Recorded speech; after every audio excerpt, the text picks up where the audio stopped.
大家好，欢迎来到韩舍食语。今天给大家分享一道甜爽 Q 弹的土豆汤圆。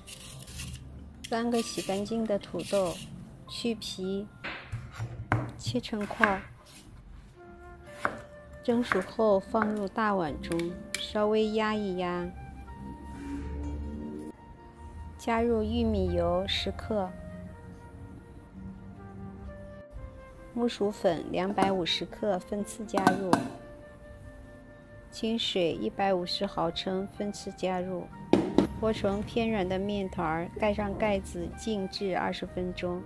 松弛好的面团不用揉面，直接揪出一团面放入手心里，两手扣在一起，轻轻揉搓，揉成均匀的圆形就可以了。每个面团20克左右，按这样的手法揉完全部。锅中加入适量的水，烧开，放入一部分汤圆，大火煮2分钟后再搅拌，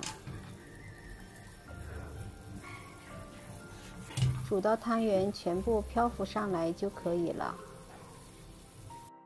大碗里装些冷水，把汤圆捞入冷水中过一下，再盛入另外一个碗中。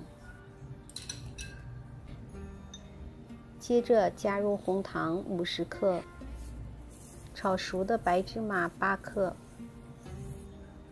少许的麻油，这样一碗 Q 弹香甜的土豆汤圆就做好了。谢谢观看，我们下期再见。